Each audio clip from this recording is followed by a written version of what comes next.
ওদের বাঁচাতে এসেছিলি, তোদের এখন কে বাঁচাবে? সবগুলোকে পুড়িয়ে মাটি চাপা দিব।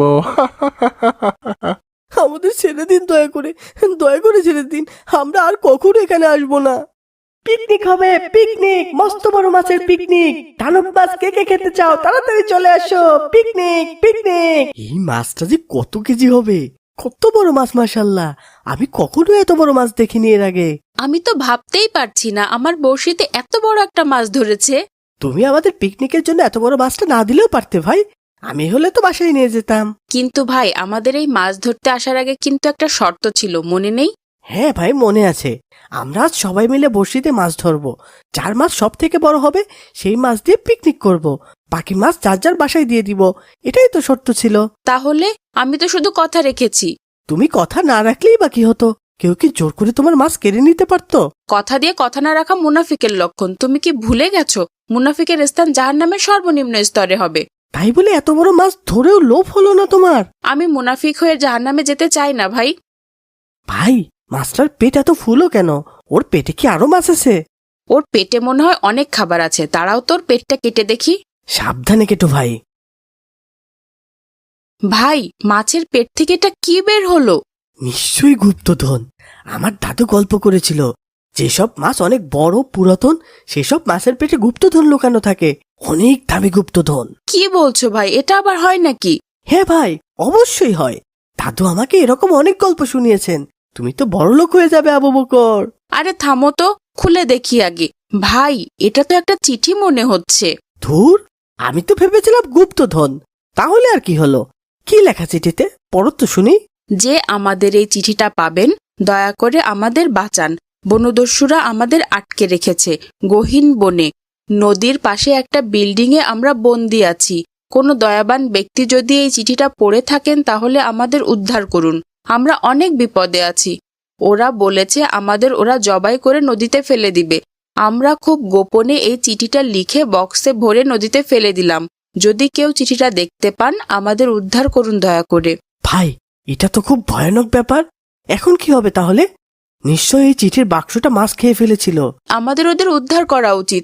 তাহলে আমাদের পিকনিক? ওরা রান্না করতে থাকুক, আমি আর তুমি যে আগে খোঁজ নিয়ে আসি। অবস্থা ভালো না দেখলে বড়দের নিয়ে যেতে হবে, না হলে আমরা বিপদে পড়ে যাব।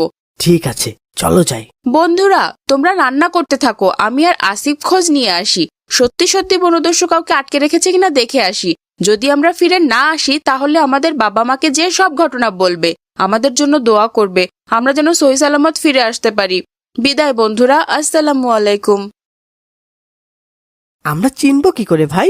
নদীর ধার ধরে যেতে থাকবো, কারণ চিঠিটা নদীতেই পাওয়া গিয়েছিল। তার মানে নদীর আশেপাশেই হবে সেই বিল্ডিংটা। আমার অনেক ভয় হচ্ছে ভাই। আমার নিজেকে গোয়েন্দা গোয়েন্দাও লাগছে।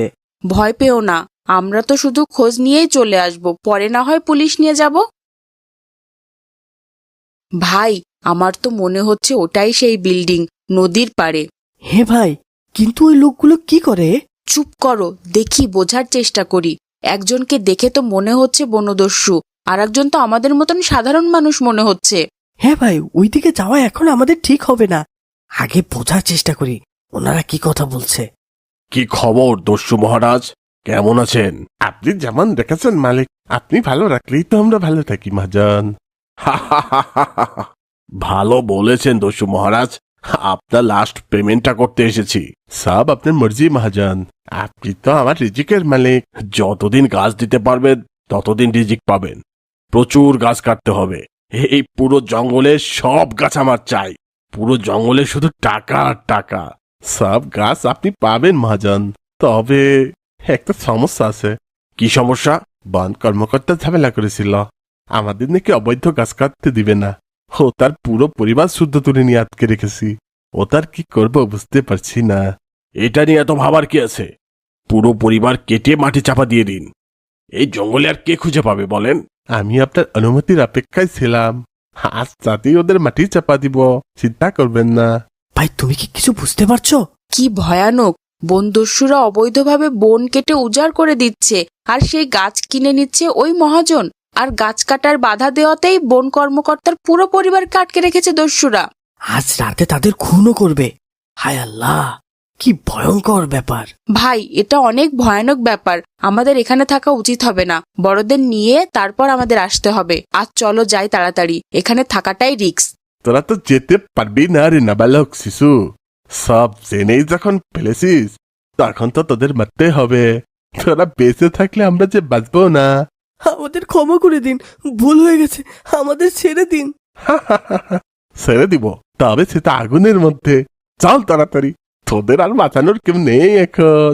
ভয় পেও না আসিফ, আমাদের আল্লাহ আমাদের বাঁচাবেন। আল্লাহকে ভরসা করো। আর যদি আমাদের মৃত্যু এভাবে লেখা থাকে তাহলে সেটা গ্রহণ করতেও আমরা প্রস্তুত। চল বেটা, তোদের আর সময় নেই। কিরে পুস্কে, তোরা ওদের বাঁচাতে এসেছিলি, তোদের এখন কে বাঁচাবে? সবগুলোকে পুড়িয়ে মাটি চাপা দিব। আমাদের ছেড়ে দিন, দয়া করে ছেড়ে দিন। আমরা আর কখনো এখানে আসবো না। চুপ করো আসিফ, কাদের কাছে ক্ষমা চাচ্ছ তুমি? যারা আমাদের গাছ কেটে বনভূমি উজাড় করে দিচ্ছে তাদের কাছে? আমরা তো কোনো অপরাধ করিনি, অপরাধ করেছে ওরা। শাস্তি পেলে ওরাই পাবে ভাই। আমাদের আল্লাহ বাঁচাবেন ইনশাল্লাহ। এই বেটা তেজ বেশি, আগে ওকে পুড়িয়ে নে, দেখি আল্লাহ ওকে কিভাবে বাঁচায়। সকল গাছ আল্লাহর সিজদা করে, আমাদের বেশি বেশি গাছ লাগানো উচিত। রাসূল সাল্লাল্লাহু আলাইহি সাল্লাম বলেন, যদি কোনো মুসলিম গাছ লাগায় অথবা খেতে ফসল বনে আর সেই ফসল কেউ খায়, তাহলে যে ফসল লাগাবে তার জন্য সাদগার সওয়াব লেখা হয়। গাছ লাগানোর এতটাই ফজিলত, ওনারা গাছ না লাগিয়ে উল্টো চুরি করে গাছ কাটছেন। নিশ্চয় এটার শাস্তি ওনাদের আল্লাহ দেবেন। কি হচ্ছে সব? আমি সব পুস্কের কথা শুনবো নাকি? ওকে পুড়িয়ে দে তাড়াতাড়ি। থামুন, আপনাদের চারদিকে পুলিশ ঘিরে ফেলেছে। পালানোর চেষ্টা করবেন না, তাহলে গুলি চালাতে বাধ্য হব। স্যার, আপনারা কিভাবে জানলেন আমরা এখানে আটকা পড়ে আছি? তোমার বন্ধুরা আমাদের ইনফর্ম করেছিল। ওরা থানায় যেয়ে সব ঘটনা খুলে বলল। আমাদের একজন সরকারি বন কর্মকর্তাও মিসিং ছিল বেশ কিছুদিন। তারপর মাছের পেটে চিঠি ওরা দেখালো। সব মিলিয়ে বুঝে গেলাম ঘটনা কি হচ্ছে। তারপর আজ অভিযান চালালাম। তোমাদের সাহসিকতার জন্য ধন্যবাদ বাচ্চারা। তোমাদের ধন্যবাদ বাবারা, তোমরা আমাদের বাঁচাতে ছুটে এসেছো। আমরা তো ভেবেছিলাম হয়তো আমাদের জীবন এখানেই শেষ। আমরা ওছিলাম মাত্র, আল্লাহ চেয়েছেন বলেই সব হয়েছে। নিশ্চয়ই আল্লাহ জুলুমকারীদের ছেড়ে দেন না। আল্লাহ বিচারকগণের মধ্যে শ্রেষ্ঠ বিচারক। কার্টুন বানিয়ে ঘরে বসে আয় করুন লক্ষ লক্ষ টাকা। যদি আপনার একটি ল্যাপটপ অথবা কম্পিউটার থাকে তাহলে আপনিও বানাতে পারেন আমাদের মতো মজার মজার কার্টুন গল্প। আমাদের রয়েছে cartoon making zoom live course. এই কোর্সটির মাধ্যমে বানাতে পারেন ইসলামিক গল্প, রূপকথার গল্প, ভূতের গল্প, টুনটুনের গল্প সহ সব ধরনের কার্টুন গল্প। কোর্স ফি জানতে নিচে যে কোনো লিঙ্কে যোগাযোগ করুন। মজার মজার সব ইসলামিক কার্টুন পেতে আমাদের চ্যানেলটি এখনই সাবস্ক্রাইব করুন আর পাশে থাকা বেল আইকনটি প্রেস করুন।